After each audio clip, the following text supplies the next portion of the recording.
अच्छा, अब तक हमने रॉ डेटा और डिस्क्रीट डेटा को लेके डायरेक्ट और शॉर्टकट मेथड में किस तरीके से अरिथमेटिक मीन निकालते उसके न्यूमेरिकल क्वेश्चंस देखे। आज हम जाएंगे ग्रुप डेटा पर, ये वीडियो लेक्चर में डिस्कस करते हैं। तो एक क्वेश्चन देखते हैं। Find the mean marks of the students in the subject of statistics for the following table. Marks है 0 to 10, 10 to 20, 20 to 30, 30 to 40, 40 to 50 और नंबर ऑफ स्टूडेंट्स। तो क्वेश्चन को देख के पहले तो आपको ये आइडेंटिफाई करना है कौन से टाइप का है। हाँ भाई, ये ग्रुप डेटा है, क्लास और फ्रीक्वेंसी दिया हुआ है। ग्रुप डेटा हो तो क्या करना है, तो देखते हैं। कौन सी मेथड सजेस्ट नहीं की है, लेकिन हम दोनों मेथड से एक्सप्लेन करेंगे ताकि आप समझ पाओ। तो पहले डायरेक्ट मेथड लेते हैं। डायरेक्ट मेथड में जो मार्क्स है वो क्लास है हमारा, और मार्क्स में है 0 to 10, 10 to 20, 20 to 30, 30 to 40 and lastly 40 to 50। अब जब भी क्लास आपको अवेलेबल हो कभी भी, तो immediate next column mid value का बना दो। फ्रीक्वेंसी क्वेश्चन में है वो लिखने से पहले ही मिड वैल्यू बना दो, क्योंकि क्लास है तो मिड वैल्यू चाहिए ही चाहिए। तो 0 और 10 का मिड वैल्यू 5, 15, 25, 35, 45। उसके बाद नंबर ऑफ स्टूडेंट मतलब फ्रीक्वेंसी, वो क्वेश्चन में अवेलेबल है। क्या है भाई? 10, 12, 20, 15 एंड 10। ओके, अब क्या करेंगे सर? अभी ये x और ये f जो डिस्क्रीट में करते हैं सही, f इंटू एक्स, तो 5 into 10, 15 into 12, 25 into 20, 35 into 15 and 45 into 10। ये हर वैल्यू हम निकालेंगे और फिर उसका टोटल करेंगे। चलिए आप ट्राई करना शुरू कर दो ये सभी वैल्यू का मल्टीप्लीकेशन। ठीक है, पॉज लेके आप ये काम कर सकते हो।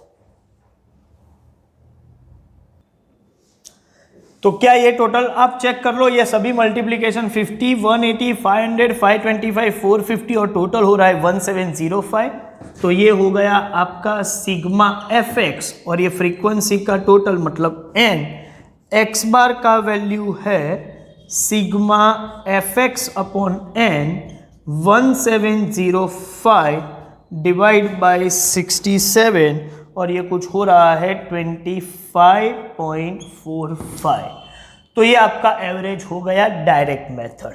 चलिए अब देखते हैं शॉर्टकट मेथड। ओके,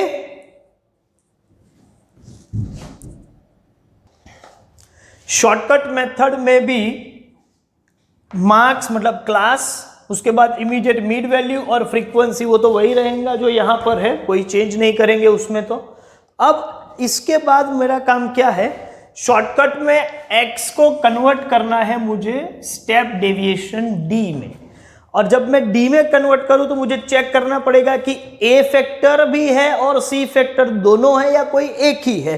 तो यहां पर ऑब्जर्वेशन इक्वल डिस्टेंस पर है, या आप बोल सकते हो जैसे कि 5, 15, 25, 10-10 का गैप है, या क्लास की साइज 10-10 की है और सभी क्लास इक्वल साइज के हैं। इसका ये मतलब हुआ कि सी फैक्टर भी यूज करना है, और जब सी फैक्टर यूज करना है तो डेटा सेट में से ही किसी को आपको ए एज्यूम करना पड़ेगा, वो भी सेंटर में से।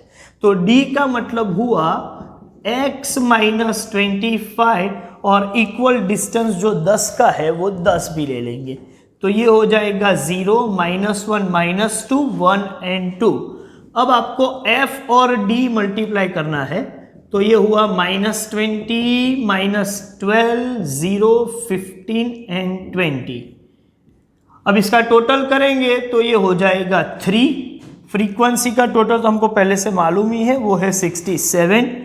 एक्स बार का फॉर्मूला मॉडिफाई होके a plus sigma f d upon n into c, a equals to 25, ये है 3, n है 67 और c का वैल्यू है 10।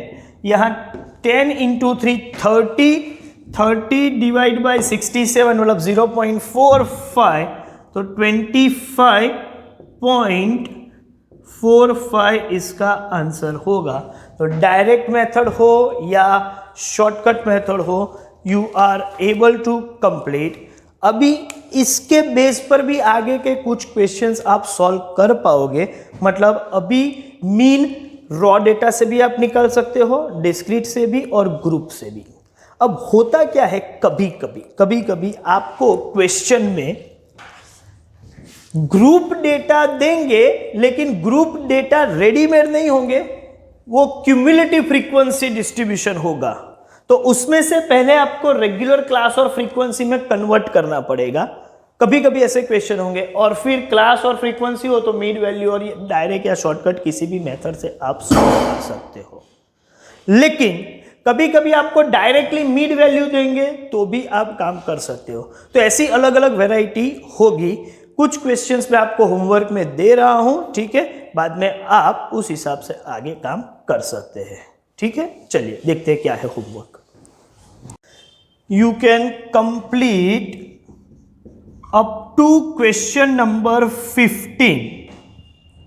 15th में थोड़ा मैं बोल दूं कि क्लास इंटरवल सेम साइज के नहीं है, लास्ट का क्लास की साइज चेंज हो जाती है। और जब क्लास इंटरवल सेम साइज के ना हो तो सी फैक्टर नहीं लेना है, ठीक है, सिर्फ x माइनस a लेके आप काम करोगे। तो अप टू 15th आपके लिए होमवर्क रहेगा। ठीक है, चलिए, थैंक यू वेरी मच।